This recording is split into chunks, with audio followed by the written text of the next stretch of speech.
Caroline Downey is a columnist at the National Review, and David Carlucci, former New York State Senator. Welcome to both of you. I don't know. So what does this mean for New Yorkers? She's gonna sue ICE if they violate rights in this. What does this mean?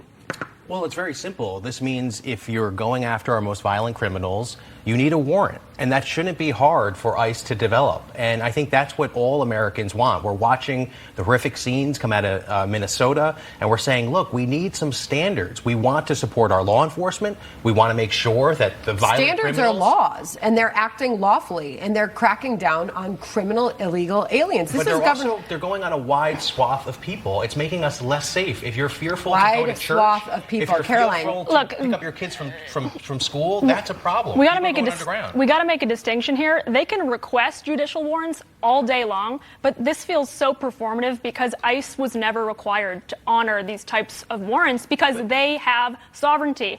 They are federal law enforcement over local operations. But ICE was never envisioned to be in the middle of our heartland, roaming door to door. That's because of sanctuary city policies, though. Sanctuary city policies are what prevent ICE from getting these detained, apprehensions, deportations. Let her finish her thought. If they simply agreed to cooperate with ICE by giving them local resources, this wouldn't have to be a spectacle in the street that gets really chaotic and messy. It would be quiet, it would be quick, and there would be still due process for these illegal aliens. By the way, they have extensive due process as it is. There's not extensive due process. That's exactly so they have to go before a hearing. They have to go before a hearing, and they often don't show up. So let's play this out. So this is what the governor and the mayor are saying. First, Kathy Hochul on her thinking that citizens should be able to sue ICE if they want to. Listen.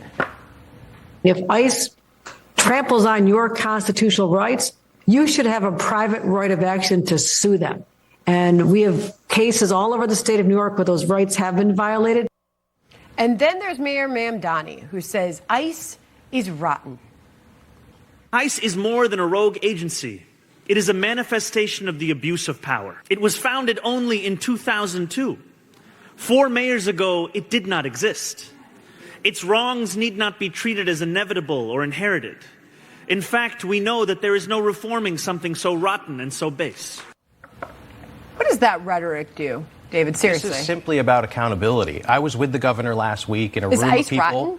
No, what the governor was moved to tears because she was with a young child who lost their parent because of ICE. This is not someone that's a violent criminal. All they did was come here illegally. I guarantee that the circumstances. The problem is just the due process. Okay, we can deport people, but we have to have a plan. They have to go. They have to literally go to a hearing, but they often don't show up. Statistically, that is the case. Well, the hearing is the due process. With all of this money that's been invested in ICE, we've got $45 billion for detention centers. We have no extra money for expediting the process, for asylum status, to go through these cases. But the simple fact is, what the governor wants, what the mayor wants. So where were you when they were coming in and flowing over the border? We need to be that's very not the clear. question. We need to be the very question clear is about how we move forward and how we protect our officers and our citizens. The judicial warrant proposal, what is the point of that? The point is to slow ICE down by burying them in paperwork. They're hoping that partisan judges are going to spike these arrests and these deportations, making it impossible for them to happen.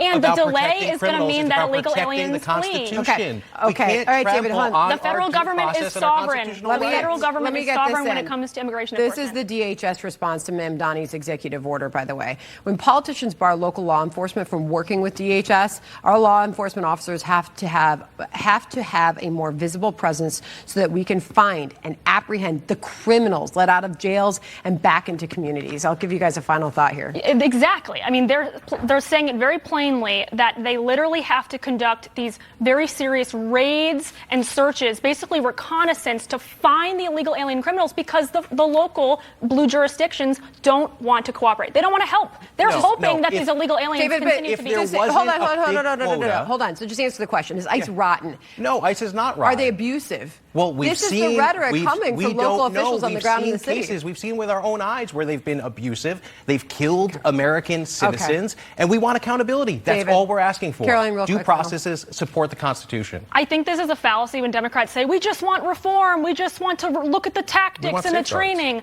You guys just don't want deportations, period. No. Yes or no? No. That is not true.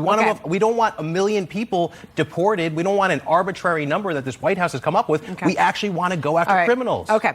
We appreciate the debate. Thank you very much for the conversation, both of you. All right, John?